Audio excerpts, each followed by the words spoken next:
Olá e sejam bem-vindos ao episódio desta semana de No Princípio Era a Bola, podcast da Tribuna Expresso, numa edição especial logo a seguir ao Benfica Futebol Clube do Porto e à saída em apoteose de Ruben Amorim do Sporting. O meu nome é Lídia Peralta Gomes, comigo estão os nossos clássicos do comentário, o Tomás da Cunha. Olá, Tomás. Olá, Lídia. Rui, olá a todos. E olá, Rui Malheiro. Olá. Viva Lídia, cumprimentos ao Tomás também e cumprimentos a todos que nos seguem. Caro ouvinte, daqui, posto emissor do Movimento da Música em Portugal. Eu sou Miguel Cadete, diretor do Blitz, isto é um takeover. É isso mesmo, o podcast Posto Emissor tomou conta deste podcast que agora estava a ouvir. E temos um convite muito sério para lhe fazer. É para uma festa, diria mesmo uma grande festa. Vai ser no dia 12 de dezembro, na Mel Arena. E os bilhetes já estão à venda.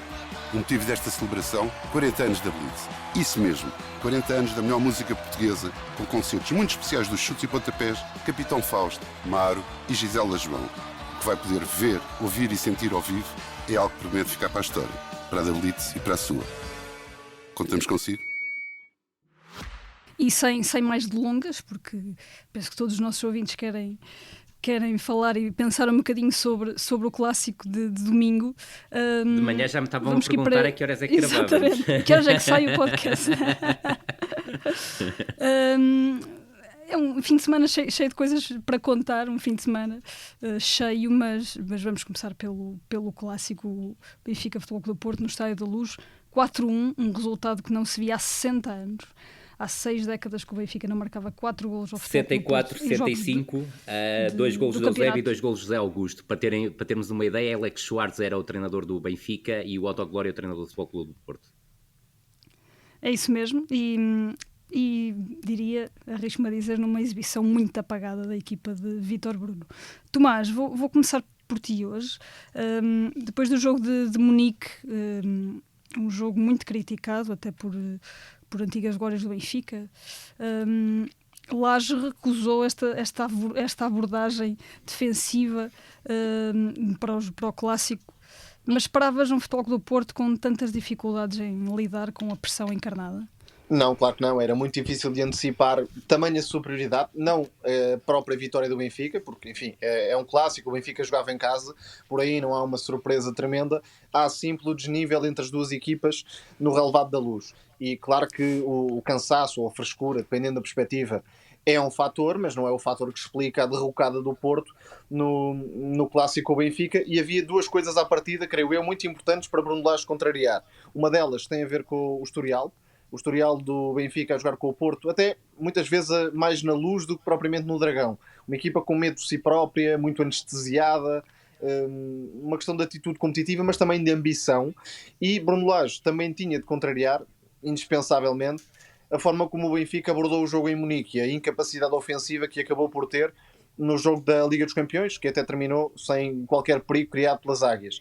Nesse sentido, preparou ou recuperou, porque já tinha acontecido noutras partidas, um Benfica de pressão alta, com Osnas a ter um papel muito importante na junção a Pavlidis na primeira linha de pressão, e depois há aqui vários pilares competitivos que o Benfica já tinha mostrado, por exemplo, no jogo com o Atlético de Madrid, que é um dos destaques da temporada com Bruno Lage. E aí, Aktürkoğlu, que até recupera a bola no segundo golo do Benfica contra o Porto. Bá e Carreras. Bá é um jogador muito forte na forma como se antecipa e ganha duelos em zonas adiantadas. E Carreras com um papel especial de vigilância a Fábio Vieira, que saía da zona sobre a direita e metia-se mais por dentro, mas sempre com a referência do lateral esquerdo do Benfica, que não deu muita margem Fábio Vieira.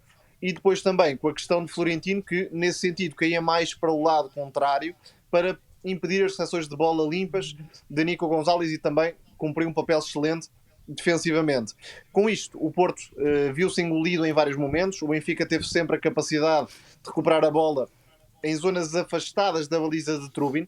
Aliás, na primeira vez, creio eu, ou pelo menos na primeira vez mais clara, em que Samu aparece em zonas de finalização, marca, mas com uma grande oferta de Otamendi, não é o primeiro lapso do central do Benfica, e num momento especialmente importante. Por acaso o Benfica deu a volta na segunda parte e com todo o mérito, mas em caso de não ter acontecido isso, saía muito, muito fragilizado, mais uma vez, o papel de Otamendi. Novamente. Responsabilidade direta num gol sofrido e traindo a superioridade que o Benfica teve na primeira parte. E é isso até que me surpreende mais, ou desilude, por outro lado, se quisermos, na forma como Vítor Bruno geriu a partida. É que o Porto não ganhou absolutamente nada com aquele golo, podemos dizer, caído do céu, oferecido também, de certa forma, pela equipa do Benfica e por Otamendi. O Porto não aproveitou o intervalo nem taticamente, nem mentalmente. E deu-se constantemente à pressão do Benfica. Teve sempre o corredor central muito fragilizado. O Benfica jogou como quis por essas zonas, seja com os movimentos interiores de Hector Koglu ou de Di Maria, também com os recuos de Pavlidis, que para mim foi uma das figuras do Clássico, mas Verdade. já lá iremos. Portanto, superioridade tática, mental, de energia também a todos os níveis do Benfica, e um resultado que até acaba por ser, não diria simpático, mas que podia ter outros contornos piores. E isto tudo sobre a superioridade de Bruno Lage, do Benfica e dos jogadores do Benfica sobre a equipa do Porto. Rui, parece haver aqui uma diferença significativa entre, pronto, não querendo comparar, mas comparando, entre Vítor Bruno e Sérgio Conceição na hora de abordar este tipo de jogos. É verdade que Vítor Bruno começa a época a ganhar a Supertaça, mas agora são 2 derrotas contra os rivais diretos na primeira volta do campeonato. São, e sobretudo é importante olhar para um aspecto em relação ao Vítor Bruno. Eu creio que o Vítor Bruno sai muito amassado deste clássico e os próximos dias vão ser complicados, ainda bem que há uma paragem para o Vítor Bruno, mas o regresso à competição vai ser um regresso flamante, se quiseres, porque começam-se a sentir focos de contestação que são normalíssimos numa equipa que os adeptos perceberam inicialmente que era necessário um ano zero, mas depois querem ganhar troféus. É certo que o Futebol Clube do Porto é a única equipa que venceu até ao momento um troféu, também o único em disputa, mas a forma como até o conseguiu teve contornos absolutamente épicos, mas a verdade é que nos jogos da verdade o Futebol Clube do Porto falhou, ou seja, perdeu com o Sporting em Alvalade e perdeu de forma concludente. A vitória do Sporting foi inequívoca. Ontem na Luz faz provavelmente a pior exibição da época e sinceramente em 40 ou 40 e poucos anos a ver futebol, nunca vi um Futebol Clube Porto tão fraco a jogar no estádio da Luz, e esse ponto é um ponto muito importante, porque Tomás tocou em algo que me parece importante.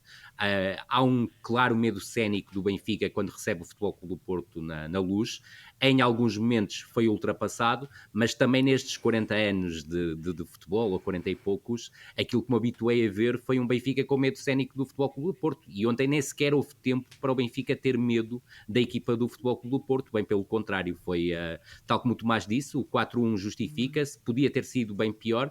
A questão é que não podia ser melhor para o Futebol Clube do Porto, só se fosse por incompetência do Benfica, que não foi exatamente o caso. Mas agora também temos que olhar não só para a questão dos 2 jogos de campeonato, porque na verdade o Futebol Clube do Porto está a 6 pontos do líder do campeonato, mas a verdade é que o Futebol Clube do Porto, nos jogos de maior grau de dificuldade esta temporada, só conseguiu, e este só, nem é preciso aspas, é mesmo um só sublinhado, só conseguiu ter uma exibição extremamente bem conseguida e um resultado muito bem conseguido diante do Vitória Sport Clube. Aí o Futebol Clube do Porto foi concludente, e nós até falávamos aqui, porque essa vitória em Guimarães surge num momento tremendamente delicado, é quando começam as competições europeias, acabam os microciclos semanais para a equipa do Futebol Clube do Porto, e parecia que o Futebol Clube do Porto estava a dar o salto qualitativo já com os reforços incorporados na equipa. Agora, depois repara, a Liga Europa, deslocação a Bodo, perde. A deslocação a Lazio, perde, e perde de forma completamente inocente. Ninguém pode sofrer 2 golos a partir de cruzamentos, um em bola parada e um em bola corrida, em período de compensação. Isso é absolutamente impossível. E até a própria gestão do jogo do Vítor Bruno, que tem uma primeira tripla substituição, que ajudou claramente o Futebol Clube do Porto a chegar ao empate, colocando finalmente o Fábio Vieira no corredor central, e isso até permitiu que houvesse uma ligação entre o Nico e o Fábio para a bola entrar no Galeno, que depois assiste o Eustáquio em zona de finalização. E repara, Rui, o Fábio Vieira era a peça para criar a superioridade na zona central. Quantas vezes recebeu a bola em condições ideais? Não me lembro de muitas. Nenhuma. Isso prova a falência do plano preparado por Vítor Bruno, claro que sim. constantemente a dar-se à pressão do Benfica.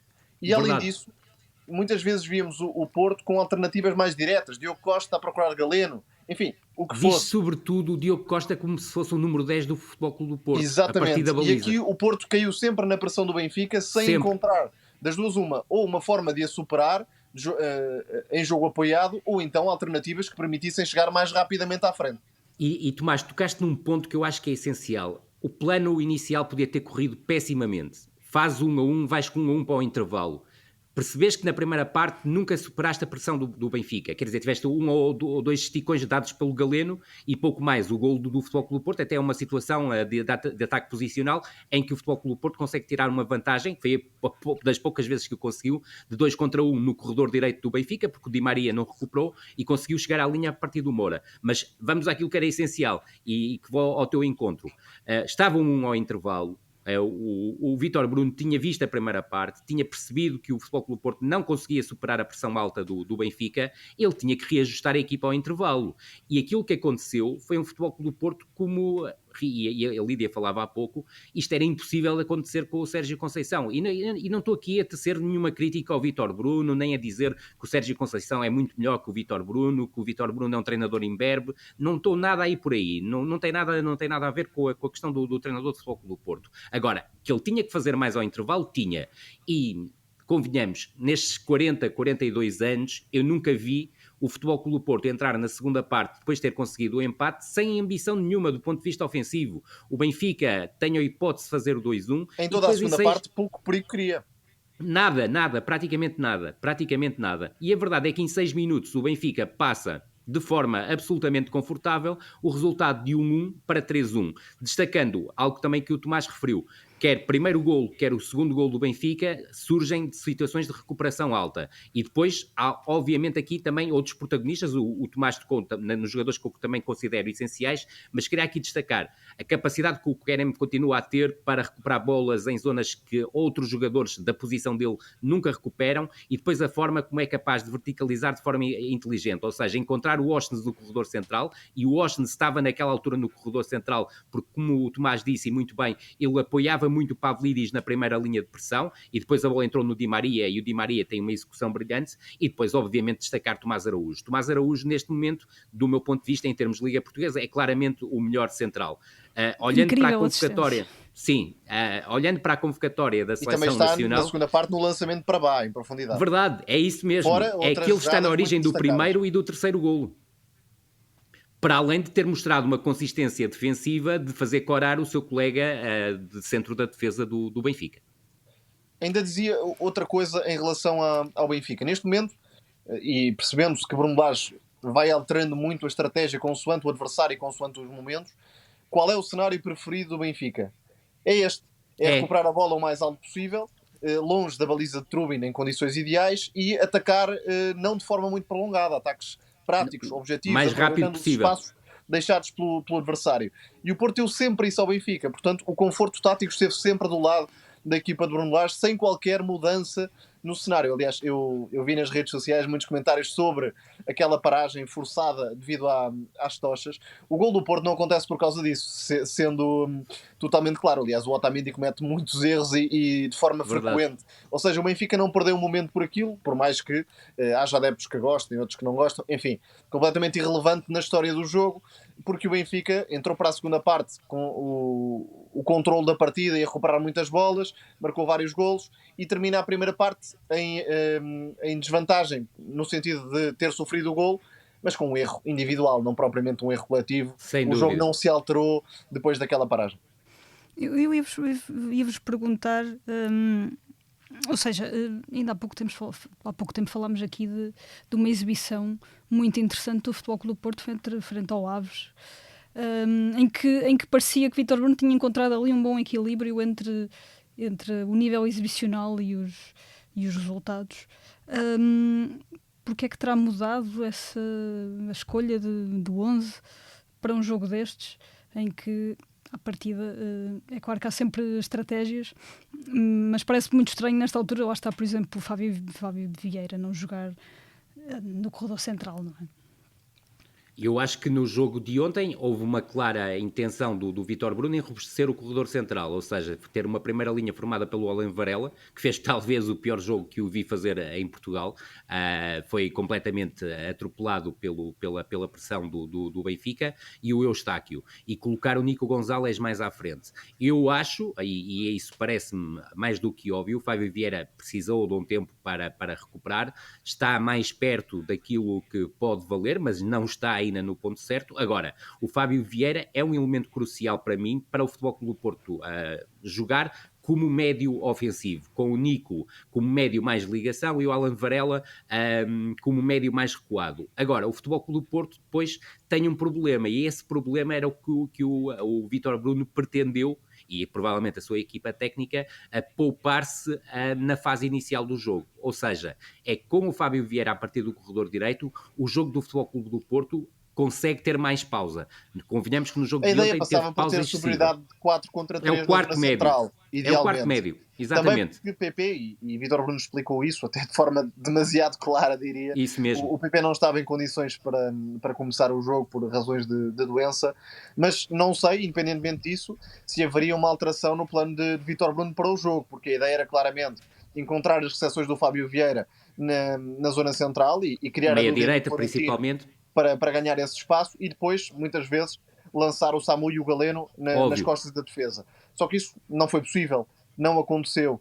E, na verdade, o Porto perdeu essa possibilidade de atacar o corredor central sem ter grandes alternativas. E há pouco falávamos, por exemplo, de uma saída mais direta. O Samu, sendo um jogador alto, forte e por aí fora, tem essas características, mas não é propriamente um avançado muito capaz de oferecer soluções em jogo direto. É um avançado muito específico e isso, em certos momentos, traz mais dificuldade ao Porto do que benefícios. Mesmo até na conquista da primeira bola, Tomás, porque muitas vezes é deficiente, seja pelo ar, seja mais rente ou relevado, ele tem inúmeros problemas para corresponder a um jogo direto, sobretudo quando esse jogo direto vem daquele elemento que o Futebol Clube do Porto mais procurou, que foi claramente o Diogo Costa. É para ser solicitado no espaço e não propriamente no corpo, exatamente, porque aí surgem as limitações.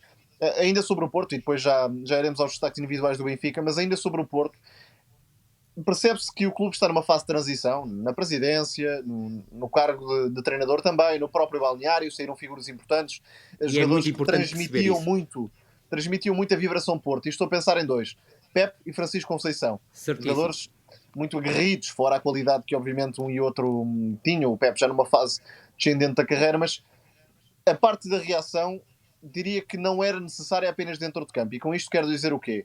Claro que se esperava que o Porto, depois do empate, perto do intervalo, conseguisse agarrar-se ao jogo, nem que seja no lado competitivo, no lado emocional e de autoestima que o Porto muitas vezes costuma ter neste tipo de duelos, já que taticamente teve sempre inferioridade.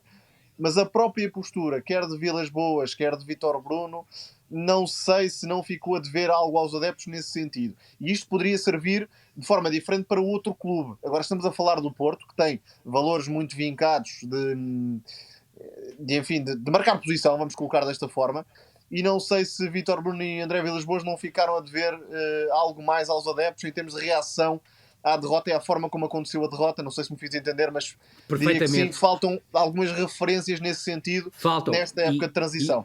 E repara que não é por acaso que é o Diogo Costa que vai falar aos adeptos e pedir desculpa aos adeptos no final do jogo. Agora, o Diogo Costa, independentemente de ser um produto da formação do Futebol Clube do Porto, não tem o peso institucional, como há pouco dizias, e muito bem, de um jogador como o Pepe.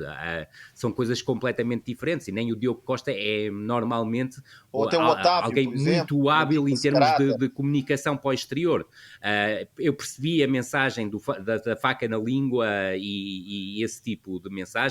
Percebi perfeitamente o pedido de desculpa aos adeptos, porque para os adeptos do Futebol Clube do Porto não há nada mais grave que acontecer algo que não acontecia desde a década de 60, e não é por acaso que logo nas redes sociais alguém que trabalhava na antiga administração do Futebol Clube do Porto fez questão de recordar que Pinto da Costa nunca perdeu por 4 golos na Luz, mas isto mostra também o ambiente que se vive no Futebol Clube do Porto, independentemente do André Vilas Boas ter vencido as eleições com 82%. Mas isso tem peso, Rui, mas para aos fora, 18% há um peso muito grande. Obviamente o Porto não perdeu o clássico porque Pinto da Costa já não é presidente. Óbvio. A questão é que na leitura de muitos adeptos, não serão todos obviamente, mas na leitura de muitos adeptos está a perder-se algo dentro do Porto. É isso mesmo. O que o Porto está a ganhar vai compensar essa ausência de figuras que marcaram a história recente do Porto. É neste equilíbrio que Vítor Bruno e André Vilas Boas terão de viver e de se afirmar. E este jogo claramente não correu consoante o treinador desejava. Saiu tudo ao lado. Minimamente. Não, mas sobretudo eu volto a frisar um aspecto, porque quer eu, quer o Tomás, desde o início da época falamos, isto é um ano zero. E no ano zero muito dificilmente se ganha. O Futebol Clube do Porto já ganhou um troféu. Agora, eu conheço a mentalidade dos adeptos de Futebol Clube do Porto, tu Lídia conheces, tu Tomás conheces. E como é óbvio, a partir do início da temporada, daquela reviravolta épica diante do Sporting, colocaram-se pontos como a questão do Futebol Clube do Porto poder ser campeão, e é muitíssimo difícil. Exagerou-se também um bocadinho em termos de Liga Europa, ainda que eu perceba que o Futebol Clube do Porto, na máxima força, teria possibilidades e terá possibilidades de lutar pela conquista da Liga Europa. Agora, é preciso dar um salto qualitativo e há vários fatores que atrapalham. Por exemplo, o reforço do plantel chegou muito tarde, e é compreensível que assim seja, dentro das limitações, mas os reforços chegaram. Os reforços seriamente só jogaram a partir do ciclo de setembro das seleções. Não vamos falar dos 18 minutos do Samu em Alvalade, porque não contaram para nada, o Samu nem conhecia os colegas. Isto não é, mais uma vez, nenhuma crítica a ninguém da estrutura do Futebol Clube do Porto, mas é sobretudo isso, os reforços tiveram que chegar tarde. Houve um período inicial que, do meu ponto de vista, foi surpreendente pela forma como foi bem elaborado, ou seja, nem eu, muito sinceramente, contava com uma pré-época, se quiseres, contra adversários tão frágeis, a equipa do Futebol Clube do Porto se apresentasse tão bem como se apresentou no ciclo prévio à primeira paragem para as seleções. Perdeu com o Sporting, perdeu de forma normal para o Sporting, porque o Sporting tinha e tem outro nível para dentro do campeonato português, mas a partir do ciclo de setembro e da integração dos reforços, houve alterações importantes a nível do modelo de jogo, até na própria forma como o Futebol Clube do Porto procura os espaços que lhe são mais favoráveis para chegar às zonas de finalização, ou seja, abdicou de um jogo mais apoiado para buscar em várias circunstâncias um jogo mais direto. E agora está no intermédio. Exatamente. E o ponto intermédio é que é o mais importante. E depois há algo que, e aqui tenho que fazer obviamente uma referência ao ex-treinador do Futebol Clube do Porto, houve algo que aconteceu nos últimos 6, 7 anos do Futebol Clube do Porto, que era, o Futebol Clube do Porto era uma equipa tremendamente forte na pressão. Era uma equipa que asfixiava o adversário, que tinha uma reação à perda tremenda. E isso ainda não vimos esta temporada. E o Porto conseguiu dar N ligações ao Benfica na zona central. Houve muitas isso é inacreditável. Estou a lembrar-me de uma na primeira parte em que Trubin passa para o médio passa, se não estou em erro, para Pavlidis, e o Benfica vai até à zona de finalização desta forma pelo corredor central. Foi muito frágil essa pressão do Porto em vários momentos. Portanto, o que há a salientar é esta dificuldade competitiva e tática também contra adversários de maior dimensão, e tem sido esse, sobretudo, o calcanhar daqueles do Porto na temporada. E além disso, juntando todos os momentos, é que as dificuldades não são comuns, ou seja, não podemos dizer o Porto tem dificuldades na transição defensiva. Certo. Sim, mas também na bola parada defensiva e... que é o momento mais fraco do meu ponto de vista. Ligações deste trás quando tenta jogar, por exemplo, contra o Benfica. Enfim, há uma série de problemas que ainda estão para ser corrigidos no modelo de Vítor Bruno. Vamos ver o que acontece, mas aqui, claro... E não sei se concordarás comigo, Tomás, mas há um aspecto que também me parece essencial, é a passagem dos microciclos semanais que o Futebol Clube do Porto teve até meados de setembro, e a passagem para a competição de 3 em 3 dias ou 4 em 4 dias. Isso também não ajuda ao trabalho do treinador. Torna claramente mais difícil, mas é uma dificuldade que o Bruno Lage também passa, e o Bruno Lage não começou a época, vai ser uma dificuldade que o João Pereira se vai debater. E o futebol português é tão espantoso que neste momento dos 3 grandes o treinador mais antigo, e até se quisermos podemos juntar o Sporting de Braga, o treinador mais antigo é Vítor Bruno.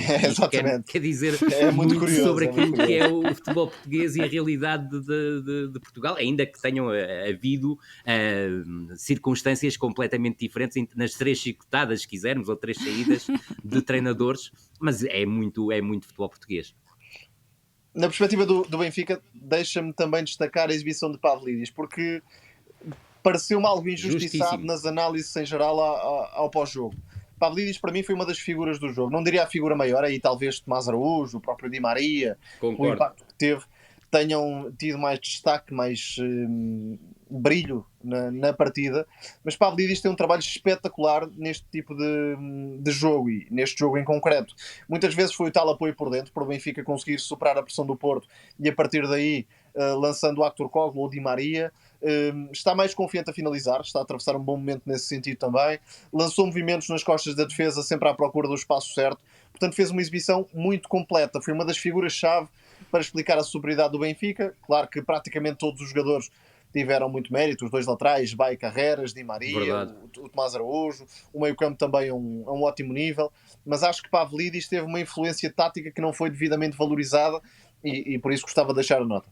Para mim foi claramente um dos protagonistas da partida. Sei que alguns adeptos do Benfica não vão gostar daquilo que eu vou dizer, mas também não há problema nenhum com isso. Eu creio que o Pavlidis é um avançado, comparando com a época passada, nem sequer vale a pena falar, até pela instabilidade que o próprio treinador criou na frente de ataque. Mas o Pavlidis é um avançado muito mais completo que o Gonçalo Ramos, e percebo que haja adeptos do Benfica que pensem exatamente o contrário, mas o Pavlidis é um jogador completíssimo, a quem lhe falta o golo. A verdade é que ontem marcou 2, mas nem assim teve sorte que o golo que valeu acabou por ser retirado e foi parar ao Newman Pérez, mas sobretudo aquilo que o Pavlidis trabalha e aquilo que trabalha em qualidade, que é talvez a diferença maior para o Gonçalo Ramos, com todo o respeito que eu tenho pelo Gonçalo Ramos, mas o Pavlidis é um jogador com uma evolução técnica, evolução de leitura de jogo, capacidade combinativa completamente fora do comum. E também há um aspecto que me parece que muitas vezes é injustiçado na análise ao Pavlidis. Não é o nosso caso, obviamente, mas se o Kerem e o Di Maria marcam tantos golos como marcam, passa também por muito mérito do Pavlidis na forma como consegue criar espaços para eles penetrarem. Escalpelizado o clássico, vamos agora ao Sporting Braga Sporting, um jogo epopeico por diversas razões e que marcou o adeus definitivo de Ruben Amorim, Ruben sem acento, e peço desde já desculpa ao Ruben pelo tantas vezes que escrevi mal o seu nome. O adeus definitivo de Ruben Amorim ao Sporting. Rui, há um clichê com o qual eu gosto muito de gozar, que é o jogo com duas partes distintas. Certíssimo. Mas parece que esse clichê foi inventado para jogos como este, não é? Como este, sem dúvida nenhuma. Salientar, e parece-me importante, até porque já é também um paralelo com o jogo europeu, o Sporting Braga não vence o jogo europeu, mas devia ter vencido. Fez por isso, principalmente a primeira meia hora, e foi o Tomás até que fez o jogo na transmissão para Portugal. Na primeira meia hora o Sporting Braga produziu mais do que suficiente para conseguir ter outro resultado, mas a verdade é que nesse jogo, a partir do minuto 30, a equipa do Sporting de Braga deixa o jogo equilibrar-se, deixa o jogo ficar numa situação delicada e acaba por conseguir colocar-se em vantagem num lance bem estudado, mas a verdade é que continuou a cometer erros defensivos, e erros defensivos gritantes, e nomeadamente na proteção do corredor esquerdo, que colocaram uma vitória que me parecia absolutamente incontestável e obrigatória para o Sporting de Braga, num empate com erros colossais, quer do lado esquerdo da defesa do Sporting de Braga, com um desentendimento entre o ala e o central esquerdo, e também já aí chegarei, e o central pelo meio, que se deixa antecipar pelo Walton, o avançado normalmente suplente da equipa do Elfsborg. Portanto, a pressão a partir desse jogo cresceu imediatamente na equipa do Sporting de Braga. E aquilo que me parece é que Carvalhal conseguiu finalmente, no jogo diante do Elfsborg, montar a equipa como quer que a equipa venha a jogar no futuro. Ou seja, jogar em 3-4-3 e, sobretudo, ter dois alas extremos a serem alas na equipa do Sporting de Braga. E foi arrojado o plano inicial da equipa do Sporting de Braga para defrontar uma equipa como o Sporting, sobretudo vindo de uma jornada europeia, também ela absolutamente épica. Preparou os dois jogos em um, no fundo. Exatamente. Contra adversários que jogam no mesmo sistema. Completamente. E a verdade é que o Sporting de Braga, na primeira parte, consegue impor-se a um Sporting que me pareceu muito distante do jogo. Eu creio que houve aquela pressão adicional da questão destes últimos 2 semanas e meia, terem sido 2 semanas absolutamente fora do comum, e a equipa do Sporting entrou completamente desligada do jogo, a cometer erros atrás de erros, até na questão da consistência da última linha, que ficou deixou em várias situações bastante a desejar, e a equipa do Sporting de Braga entrou com a força toda e sobretudo foi muito sagaz na forma como chegou aos 2 golos. O primeiro, aliás, ambos apontados pelo Ricardo Horta, o primeiro numa jogada de insistência em que, do meu ponto de vista, há uma falta sobre o Franco Israel que não foi assinalada, mas a verdade é que nada justifica aquele erro absolutamente garrafal do Dibaste ao oferecer a bola ao Ricardo Horta, e pareceu que o Dibaste estava noutro planeta. Para o Sporting a situação não podia ser pior, que sofre um 0 e perde um jogador tremendamente influente na ligação entre o meio-campo e o ataque, e até também na chegada às zonas de finalização, como o Pote. E o Ruben Amorim é obrigado a colocar o Catamo sobre o corredor esquerdo, ou seja, o Catamo entrou e o Maxi deriva depois para a posição de avançado interior. E a solução Maxi Araújo por dentro é um pouco não viável funciona para o Sporting. Enquanto houver Gyökeres, pelo menos, não Sim. é algo que beneficie o jogo coletivo, porque o Pedro Gonçalves muitas vezes vem e apoia e o Gyökeres aparece-lhe nas costas em movimento contrário. Assim há muita parecença nos movimentos. Ele não está preparado para o 3-4-3 europeu, do meu ponto de vista, como avançado interior. Agora, como ala, continuo a achar que é um ala interessantíssimo. Aliás, fez um jogaço contra o City. Verdade, e ainda por cima beneficia da questão do infeliz do Nuno Santos, que deixa de ser opção, e em princípio até ao final da temporada, o que lhe está a dar até agora mais minutos do que teria, porque em vários jogos o Nuno Santos acabaria por ser opção. Mas a verdade é que o Sporting estava com dificuldades em chegar às zonas de finalização.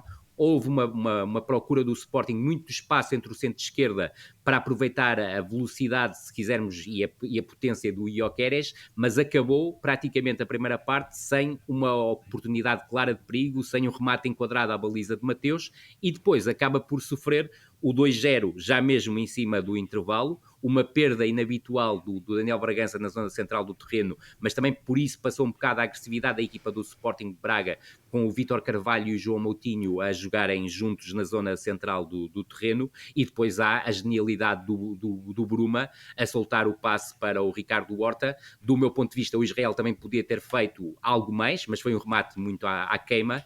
Mas aquilo que aconteceu foi o que não aconteceu ao Porto no jogo diante do Benfica, e aqui com uma desvantagem de 2 golos, não com um empate. É que o Sporting grande lance esse de João Moutinho na origem do 2-0. E Bruma como figura maior da primeira parte, muitas vezes a aproximar-se do lado contrário para dar opção a Roger nas costas dos médios do Sporting, e aí exatamente. A definição do 2-0 esteve perfeito. Verdade, e sobretudo aquilo que estavas a tocar, houve por parte do Sporting de Braga, quer no jogo da Suécia, quer no jogo ontem diante do Sporting, e aí mais pelo corredor direito, tal como estavas a dizer, o aproveitar das características e do perfil do Roger e do Gabri Martínez como alas que são na verdade extremos, e são jogadores muito fortes no 1 contra 1, o Gabri principalmente com espaço, o Roger tem capacidade para fazer algo mais do que isso, e mostrou também, mas a verdade é que aquilo que parecia ao intervalo é que parecia que o Sporting ia ter a primeira derrota da temporada, mas aconteceu exatamente isso, se quiseres, o contrário, porque o Sporting de Braga desapareceu e eclipsou-se completamente na segunda parte, e aí acho que há um peso forte da viagem, do jogo diante do Elfsborg, mas não só, houve também uma questão mental, e essa questão mental foi muito importante, porque esta equipa do Sporting de Braga está intranquila, e isso é notório, também foi notório na Suécia, porque era um jogo que tinha obrigatoriamente que ganhar e acabou por empatar, e depois houve um Sporting que foi mexendo e foi crescendo no jogo com as substituições que foram feitas a partir do banco, e não é por acaso que do 2-0 para o 4-2 temos 3 golos de suplentes utilizados por Ruben Amorim, mais 2 assistências de suplentes utilizados por Ruben Amorim. E a verdade é que o Sporting explodiu para uma exibição muito, muito conseguida na segunda parte.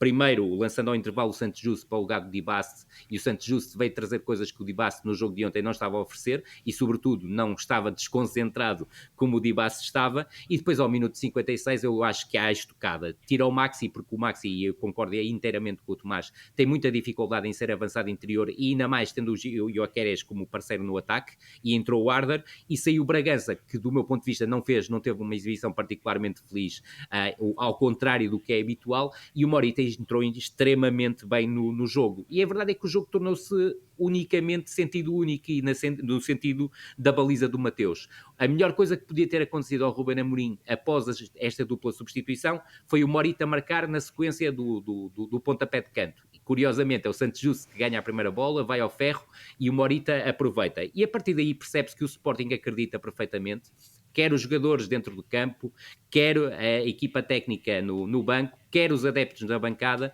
que o Sporting iria ser capaz de dar a reviravolta e conseguiu consumá-la na parte final do jogo, e esse aspecto é muito importante. O Sporting Braga estava completamente eclipsado no jogo. Aliás, o gol do Yulman, o Moutinho tenta assustar, já sem capacidade para acompanhar o Yulman, tentou assustar com um berro, e a verdade é que o Yulman depois dispara e acaba por fazer o 2-2, e depois o 3-2 e o 4-2, obviamente, tem mérito de um jogador que vai evoluir.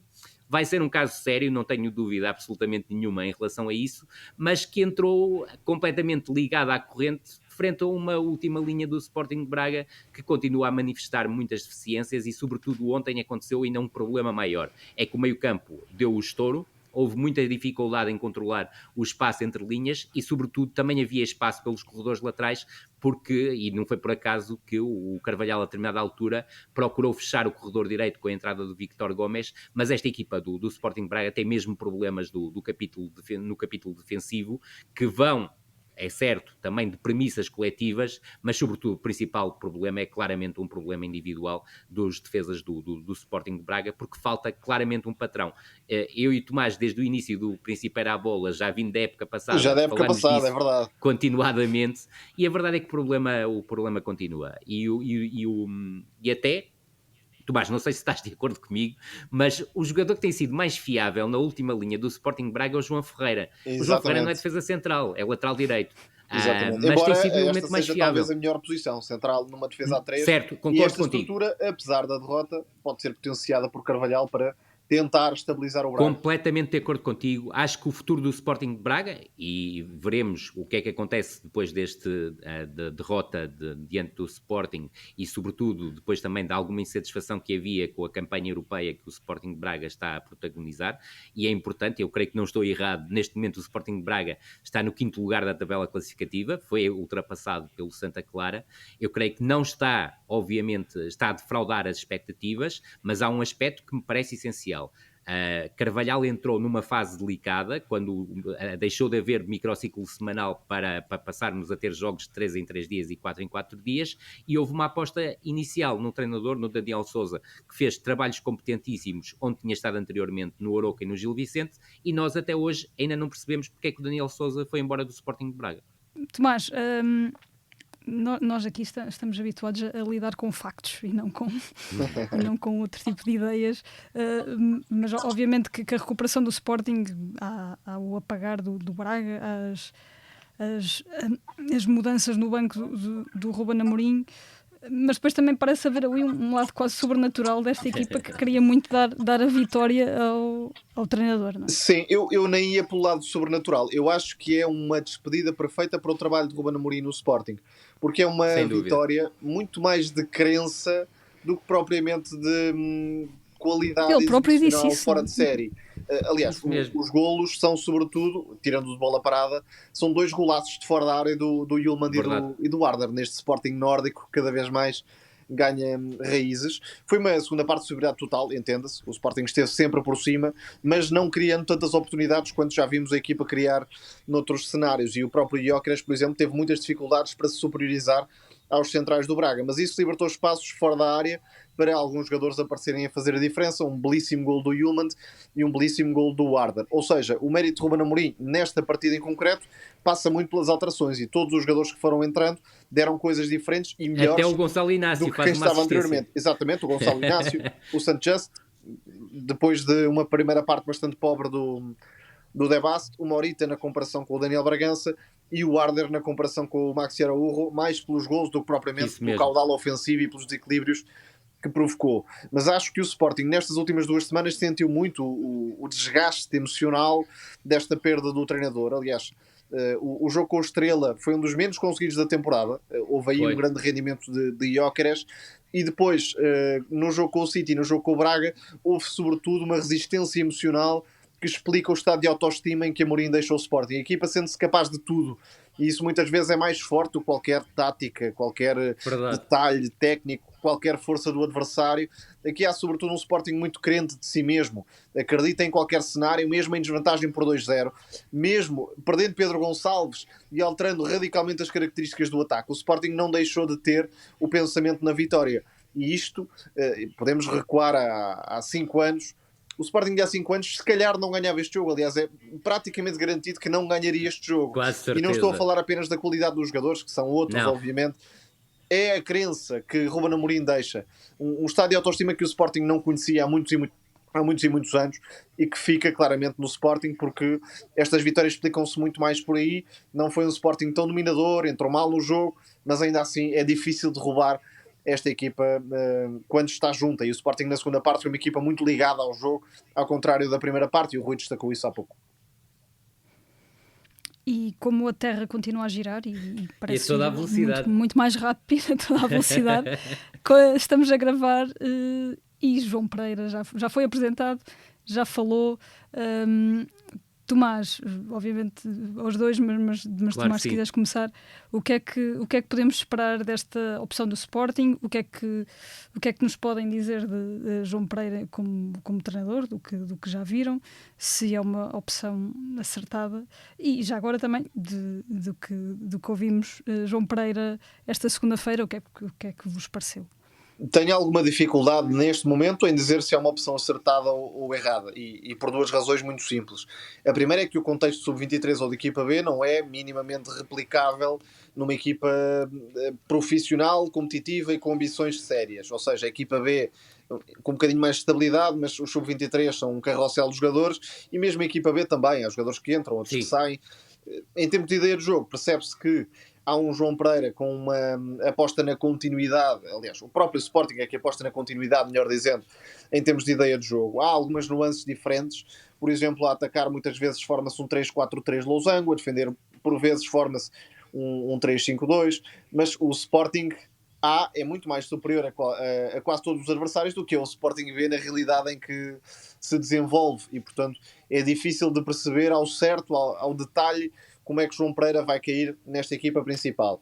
Depois há várias razões que suportam a decisão de Frederico Varandas. Uma delas é que o João Pereira, e estou a basear-me obviamente nas palavras do presidente do Sporting, já seria o sucessor de Ruben Amorim. E isto é diferente do que ter um plano de emergência para reagir à saída do treinador. Depois, não conheço o caráter, o trabalho do dia-a-dia, e isso é muito importante no Sporting, ou foi muito importante no Sporting dos últimos anos, mas pelo que podemos ver desde fora, tem uma figura semelhante, não vou dizer igual, e o próprio João Pereira fez questão na primeira conferência de imprensa de se distanciar, mas um jogador competitivo, com até excessos que quer deixar enquanto treinador, e isto foi uma explicação que o próprio deu há pouco na conferência de imprensa, mas que foi jogador, tem experiência de balneário, é relativamente jovem, conhece o clube neste momento como poucas pessoas conhecerão, porque já tem um trabalho longo ao serviço do Sporting. Portanto, esta passagem parece-me natural. Não estou em condições de dizer se é o treinador certo, e treinador estou a falar mais no ponto de vista tático, no ponto de vista estratégico, na forma como vai manter este grupo dos patamares de união e de solidariedade, de ambição que Ruben Amorim tinha.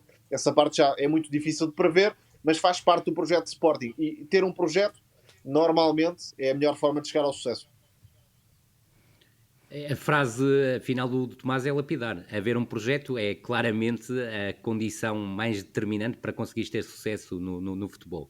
Esta seria a opção de Frederico Varandas, e aí volto aqui a frisar que acho que é um aspecto importante. Nota-se aqui claramente que Frederico Varandas volta a tomar conta da gestão desportiva, ou se quiseres, é um presidente diretor desportivo do Sporting, e eu creio que esta decisão comprova-o perfeitamente e já ultrapassa, se quisermos, as próprias funções do Hugo Viana, que hoje estava presente, mas que já sabemos que a partir de maio, aliás, terminará em maio de 2025 a sua ligação ao Sporting. Em relação ao João Pereira, eu vi os jogos todos da equipa B, com exceção do de ontem, que ainda não teve a oportunidade de ver. Vê-se, obviamente, que há ideias que são partilhadas com o Rubén Amorim. Gostei particularmente de ver, e já tínhamos aqui falado, creio, da questão de haver também o desdobramento em 3-4-3 losango, porque por acaso é a minha estrutura preferida, mas é muito trabalhosa, mas gostei de ver que não se cinge a copiar as ideias do Rubén Amorim, até porque não há émulos, e esse aspecto é muito importante, e depois também do ponto de vista... E foi essa a história defensivo. Da conferência de imprensa inicial.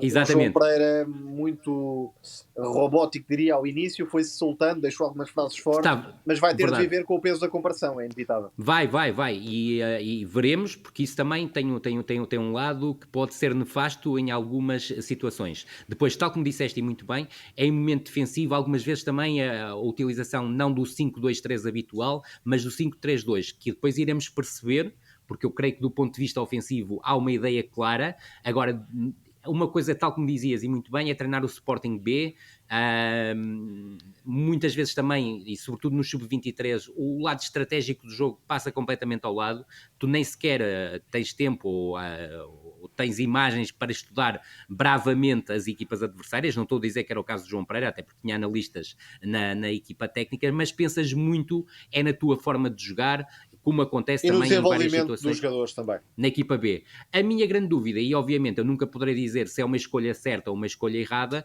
é que o João Pereira tem zero experiência no futebol profissional. Agora, quando ouvi hoje de manhã, e vi hoje de manhã, que o Luís Neto faz parte da nova equipa do Sporting, se recordarem, eu tinha falado desse aspecto a semana passada e não tinha nenhuma fonte privilegiada. Eu creio que o Luís Neto vai ser uma figura vai ter um papel determinante nesta equipa do Sporting, não só porque é um dos jogadores, exatamente, não só porque é um dos jogadores e era um líder desses jogadores, portanto não há ninguém ali que não saiba quem é o Luís Neto.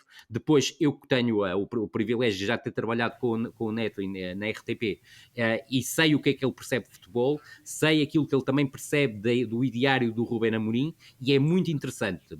É que isso é muito importante, é que o Sporting no espaço de poucos meses perdeu Coates, perdeu Paulinho, certo, perdeu o Rubén Amorim, perdeu Adan, enfim, perdeu uma série de figuras que guardavam, digamos, a cultura do plantel e era o guardião, não é? Ideal que foi desenhado nos últimos anos.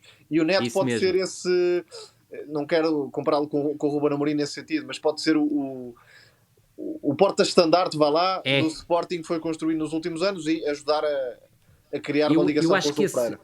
Eu acho que esse papel é muito importante. E depois, é óbvio, e nós já tínhamos tocado aqui neste assunto a semana passada, nós não conhecemos o João Pereira a liderar equipas de jogadores de dimensão internacional, ou seja, os miúdos do Sporting B, vários têm experiências internacionais, mas são miúdos. E eu creio que não será um trabalho fácil, e daí também acho que a importância do Neto será crucial, é perceber como é que o João Pereira vai reagir a situações de desvantagem no marcador, como aquela que aconteceu ontem em Braga, se teria capacidade para pegar num balneário de jogadores com os quais ele conviveu como jogador, mas nunca como treinador ou líder de um grupo, perceber também que a equipa técnica é altamente elogiada, mas também é uma equipa técnica sem grande experiência a nível do futebol profissional, como é que vão lidar com a pressão de fazer aquilo que é praticamente impossível, ou seja, não é possível mesmo, não é possível fazer melhor do que o Rubén Amorim fez. E há aqui uma questão e sobretudo este ano. Em torno disso, é que o Rubén Amorim, não só pelos sportinguistas, diria, pela generalidade dos adeptos de futebol, é visto quase como um semideus, isto é, roça a quase perfeição. Se diz isto, disse muito bem, se diz aquilo, disse muito bem, se fez claro isto, fez muito bem.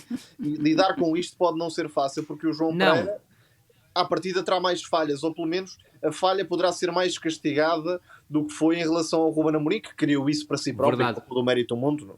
Não vamos perdermos elogios neste momento, mas é difícil, e aliás a primeira conferência de imprensa já demonstrou que pode ser difícil para o João Pereira, porque não vai conseguir comunicar como o Rubén Amorim, não vai conseguir dar a resposta brilhante nem mais. Em cada momento. Não tem golpe de asa, cada um é como é.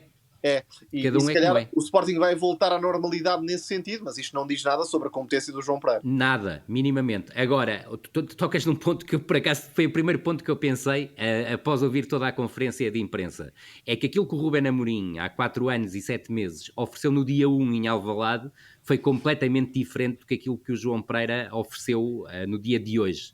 Agora, isso também não quer dizer tudo, e é importante que se perceba que o Ruben Amorim tem uma destreza comunicacional que está ao alcance de muito, muito poucos. Provavelmente, nós, se remetermos aos últimos 25 anos do futebol português, só vemos 2 treinadores que atingiram esse patamar comunicacional, Ruben Amorim e José Mourinho, e não é por acaso que um teve e tem a carreira que tem e outro está e chega logo do Sporting para um patamar como o Manchester United. É o saber cativar, não é? É exatamente isso. E deixa-me dizer isto, obviamente é a minha mera opinião, ainda é o salto do Sporting para o Manchester United ainda é maior do que do Futebol Clube do Porto para um Chelsea, que era uma equipa endinheirada sem história no futebol inglês. O Ruben Amorim, do meu ponto de vista, vai para um dos 2 maiores clubes do mundo, e esse aspecto não pode ser desconsiderado, bem pelo contrário, isto mostra a qualidade do trabalho feito.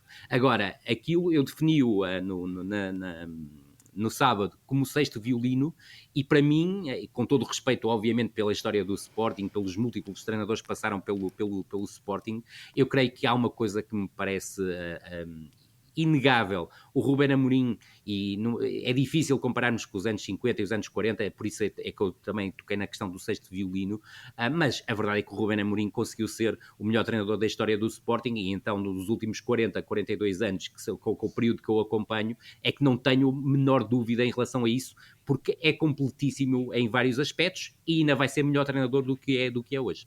Porque, e para completar o tema, o Ruben Amorim não deixou o cargo de treinador, deixou o cargo de figura do clube. E isto Certíssimo. é muito mais pesado do que trocar um treinador para outro treinador. E ser figura do Sporting não é fácil. E nos últimos 40 anos ser figura do Sporting não é fácil, e repara como é que acabaram os outros treinadores campeões. Desapareceram rapidamente. O Malcolm Ellison não é do teu tempo, nem do tempo da Lídia, mas eu ainda segui essa temporada, e nem sequer começa a temporada seguinte, ou seja, faz a pré-temporada e acaba por ser varrido do Sporting depois de um escândalo na Bulgária. O próprio Augusto Inácio dura 3 meses após ser campeão nacional. O Bologna na segunda época já era contestadíssimo, e agora temos um Ruben Amorim que conseguiu agarrar claramente os adeptos, e tu tocaste aí numa expressão que eu acho que é uma expressão que é quase bíblica, não é? Mas que é verdadeira. O Ruben Amorim, para adeptos do Sporting, mas também para adeptos do Benfica e do Futebol Clube do Porto e de todos os outros clubes que não veem o futebol com palas, é claramente alguém muito diferenciado e que revolucionou à sua maneira o futebol português, e principalmente no caso dele o Sporting, porque voltamos a ter um Sporting que se calhar nós nunca tínhamos visto em vida. Antes de passarmos para as nossas rubricas, que desta vez serão a impressão Lídia, deixa-me só dar uma nota. Diz. O Ruben Amorim é tão inteligente, força. o Ruben Amorim é tão inteligente que a primeira coisa que vai fazer quando chegou ao Manchester United, que é hoje, é correr com o Van Nistelrooy da equipa técnica, porque é preciso ter sagacidade. É difícil manter alguém como o Van Nistelrooy na equipa técnica. Absurdo do Ruud Van Nistelrooy. Parece, sinceramente, isto não há aqui... Podia fazer a passagem suave e quis os holofotes todos. Quis os holofotes todos. É isso mesmo, Tomás. É isso mesmo. Vamos agora passar para a Semana Internacional que já começou, já estamos em plena Semana FIFA. Lá está, muita coisa a acontecer nestas últimas horas. Portugal joga para a Liga das Nações na sexta-feira com a Polónia sem Lewandowski, e na segunda-feira na Croácia. Roberto Martínez apresentou uma lista a olhar para o ataque, pelo menos assim a caracterizou, mas a verdade é que depois de perder Pote e Mateus Nunes por lesão, anda muita gente a olhar para o ataque e depois não sai dos primeiros 30 metros. chamou Samu Costa para suprir estas ausências. Rui, basta um empate a Portugal para seguir em frente. Claro que Vou-vos sim. pedir alguma brevidade agora. Claro. Basta um empate para Portugal seguir em frente à Liga das Nações e tendo em conta este cenário bastante provável, Não, pergunto-te o que deveria aproveitar Martínez para testar nestes 2 jogos. Acho que nem vale a pena nós voltarmos a tocar nesse ponto. Ele tem a seleção completamente montada para aquilo que vai ser a qualificação para o Mundial e para o Mundial 2026 e vai continuando a fazer os seus zigue-zagues comunicacionais que são sempre interessantíssimos e desta vez decidiu trazer o Nuno Tavares porque viu que tem 7 assistências na Série A e se calhar também gostou do que viu no jogo. Assim sendo, parece-me que Nuno Santos teria merecido a convocatória nos últimos anos. Óbvio. Por esse critério. É exatamente isso. E depois acontecem aquelas coisas já habituais que torna-se difícil comentar, porque um jornalista muito bem lhe questionou porque é que o Samuel Costa não estava na lista, sobretudo depois dele ter dito que era muito importante termos um médio canhoto.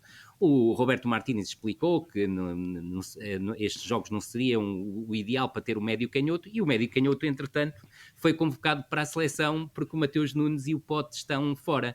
E depois há outro aspecto que também me parece muito interessante em termos da comunicação do Roberto Martínez. Roberto Martínez, pela segunda vez consecutiva, diz que é muito importante ter 26 jogadores preparados, por cima por causa da fase da época que atravessamos. Tal como da outra vez, perdeu 2 jogadores, mas só se chama um. Portanto, continuamos no mesmo. Agora, em relação àquilo que é futebol a sério, e que o Roberto Martínez devia falar mais do que andar a dar zigue-zagues à comunicação social portuguesa, é que Portugal vai receber a Polónia, vai ganhar a Polónia, porque é obrigatório ganhar a Polónia, e uma Polónia ainda sem Lewandowski ainda torna tudo muito mais simples, porque podia sempre cair 1 ou 2 bolas lá na área e o Lewandowski fazer 2 golos. Esta Polónia é muito, muito, muito fraca e não vale a pena agora, depois na quinta-feira, vamos ouvir o Roberto Martínez tecer loas ao futebol fantástico desta seleção polaca e provavelmente à sua enorme consistência defensiva, que é exatamente o contrário, mas aquilo que será mais interessante perceber, e seria mais interessante até para nós, seleção portuguesa, e para nós portugueses, era que a Croácia ganhasse o jogo diante da Escócia e que houvesse uma final entre Croácia e Portugal no jogo decisivo da próxima segunda-feira, porque nós precisamos disso, precisamos de finais a sério. Tomás, tendo em conta, lá está este momento competitivo, achas que falta alguém nesta lista? Alguém que está a mais nesta lista? Acho que faltam jogadores que possam levar a um futuro melhor, e com isto quero dizer o seguinte: Portugal precisa de arranjar pontas de lança, se não tem, precisa de inventar, e portanto caberia ao selecionador fazer esse papel. Imagine-se que Ronaldo de repente lesionava-se, não íamos levar pontas de lança? E pode acontecer. Tem de jogar com o que tem nesse sentido. Parece-me algo estranho que não leve jogadores que possam cumprir esse papel. Na última convocatória, na conferência de imprensa sobre a última convocatória, destacou uns 7 ou 8 nomes. Desses 7 ou 8 nomes, não há nenhum jogador que esteja nesta convocatória. 0 na lista. E é esta a história que nos leva sempre a apontar a tal coerência. É porque passou um mês, parecendo que não passou um mês, não passaram 6 meses, e isso aí já daria outra margem, claro, ao selecionador para ter outras opiniões. Dou-te um exemplo muito rápido, Tomás, e desculpa interromper-te. O Fábio Silva foi um dos jogadores que foi falado. O Fábio Silva marcou no último fim de semana. Exatamente, e depois podemos discutir se está Silva? Preparado ou se não está preparado, claro, se é um avançado certo ou não, mas é o que há. E sendo o que há, tem de ser premiado por isso naturalmente. Obviamente, quando tu tens pruridos em relação a um jogador como o Paulinho. Também é o Paulinho. Há claramente um prurido do selecionador nacional em relação a um jogador como o Paulinho. O Paulinho, face àquilo que está a fazer no México, tinha que estar nesta convocatória. Mas pronto, eu muito sinceramente, e vocês já me conhecem, eu sabia que o Paulinho não ia estar nesta convocatória. E não é por ter tido acesso aos pré-convocados. Sim, depois, só para terminarmos o tema, é estranho, como disse o Rui, saírem 2 jogadores de características ofensivas e o jogador que entra, só um ainda por cima, é Samu Costa. Há outras opções que poderiam ter sido valorizadas, já falámos N vezes do Bragança e do Tomás Andal, por exemplo. Certíssimo. Depois, em relação ao lateral esquerdo, nos últimos anos a preferência tem sido para jogadores mais de capacidade interior, que podem até atuar como centrais, e nesse sentido o posicionamento de Francisco Moura seria mais ao estilo daquilo que se tem visto na seleção, mas sem vamos dúvida ver como corre a afirmação de Nuno Tavares, que também está a fazer de facto uma excelente temporada, e nesse sentido merece, mas é um lateral mais de corredor, obviamente. Mas eu quase que aposto que o Nuno Tavares vai somar uns minutinhos provavelmente diante da Polónia e já não vai estar presente na próxima convocatória. Aliás, É bem basta ver possível o que assim caso do seja. Ricardo E Velho. só para fecharmos o tema, há um jogador que, enfim, entendo que fique fora da convocatória porque há 2 jogadores muito fortes com essas características, falo do Trincão e do Francisco Conceição, mas o Kenda está a ter futebol de seleção nacional e mais, é um jogador Assino para fazer baixo. muitos anos de seleção nacional, portanto, estar a adiar esse salto também é uma opção que se poderia discutir. Do meu ponto de vista, concordo inteiramente com o Tomás, o jogador que devia estar aqui e hoje devia ter sido convocado, mas já devia ter feito parte da lista que foi apresentada na sexta-feira, é claramente o Giovanni Kenda. Fechado o tema seleção, vamos agora para as nossas rúbricas. Na verdade, rúbrica no singular, porque o tempo e a atualidade não nos têm dado oportunidade para mais e às vezes ainda bem que é assim.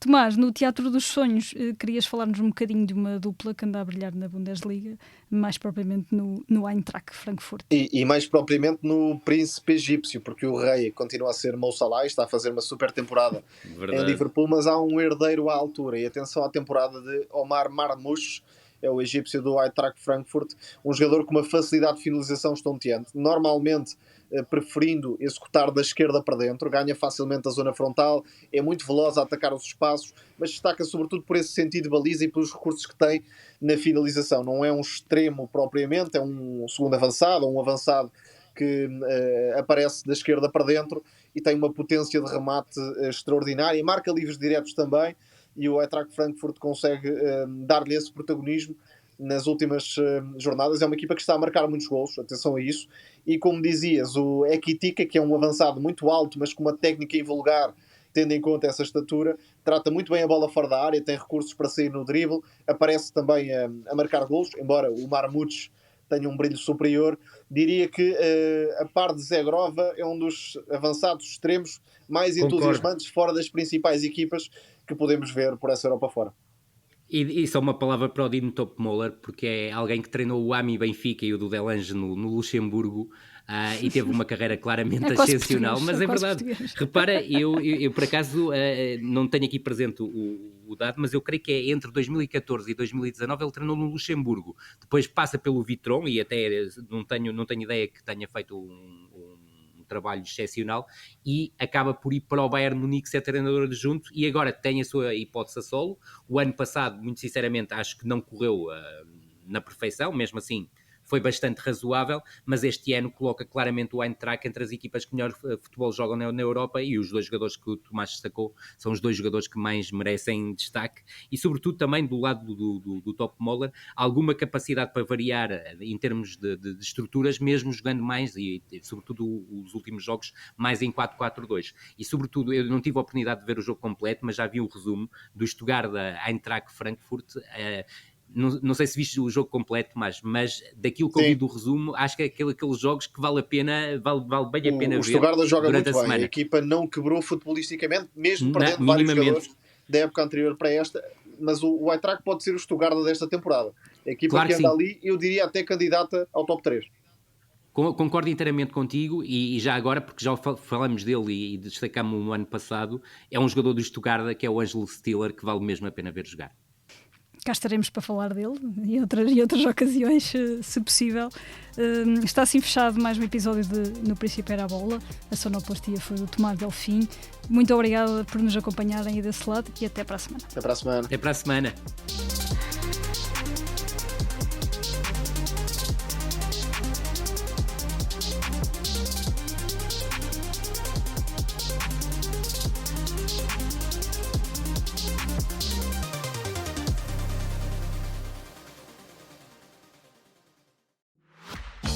Caro ouvinte, daqui, posto emissor do Movimento da Música em Portugal.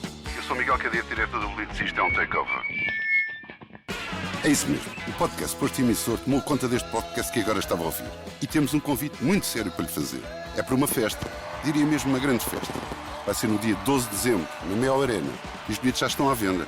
O motivo desta celebração, 40 anos da Blitz. Isso mesmo, 40 anos da melhor música portuguesa, com concertos muito especiais dos Chutes e Pontapés, Capitão Fausto, Maro e Gisela João. O que vai poder ver, ouvir e sentir ao vivo é algo que promete ficar para a história, para a da Blitz e para a sua. Contamos consigo?